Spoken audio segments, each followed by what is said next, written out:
Le syndic, quels sont les documents sur l'extranet de la copropriété et les documents mis à disposition. Bonjour à toutes, bonjour à tous, ici Sophie Vergès, je vous souhaite la bienvenue sur ce nouvel épisode de podcast. Nous allons parler aujourd'hui des documents mis à la disposition des copropriétaires et notamment sur l'extranet. Alors, depuis le 1er juillet 2020, le syndic doit obligatoirement faire figurer une liste de pièces sur l'espace Internet sécurisé de la copropriété.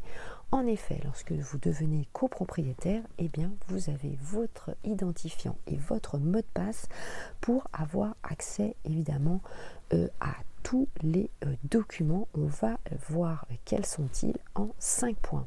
Premier document, bien sûr, c'est le règlement de copropriété. C'est le règlement, on va dire, intérieur de la vie de l'immeuble, avec évidemment le DD, c'est l'état de division, savoir quel numéro de lot correspond à tel tantième.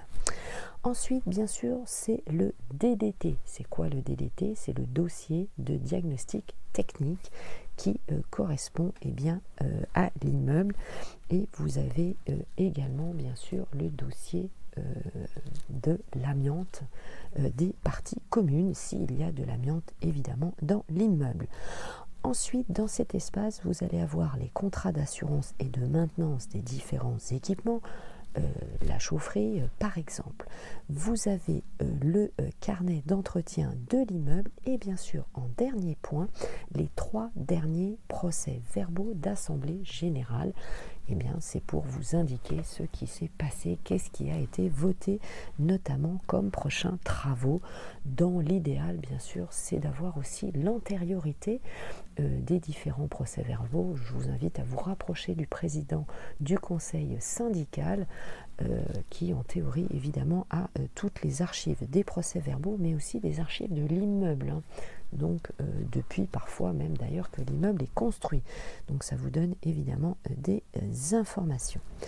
Ensuite, eh bien, voyons les documents qui sont réservés, les informations qui sont réservées au conseil seul syndical. Conseil syndical, ce sont quelques copropriétaires seulement qui vous représentent en tant que propriétaire et donc eux seuls ont accès à des documents. Ça va être notamment des documents comptables individuels comme les appels de charges, la quote-part du fonds de travaux, etc.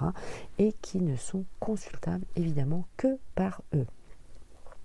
Le conseil syndical dispose également d'un accès à des renseignements spécifiques comme les balances générales des comptes du syndicat ou la liste des copropriétaires, évidemment, notamment avec les portables et les adresses mail. Allez, si vous souhaitez échanger avec moi, vous savez que, évidemment, les réseaux sociaux sont là pour ça.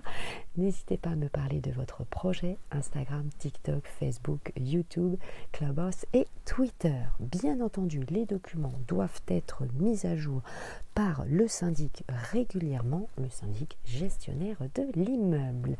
Bien sûr, n'hésitez pas à le contacter si vous avez des renseignements à demander. Il est là pour ça, c'est votre professionnel de référence. Allez, c'était tout pour cet épisode. Je vous dis bien sûr à très bientôt. Bon investissement à vous. Ciao, bye bye. Portez-vous bien. À tout de suite.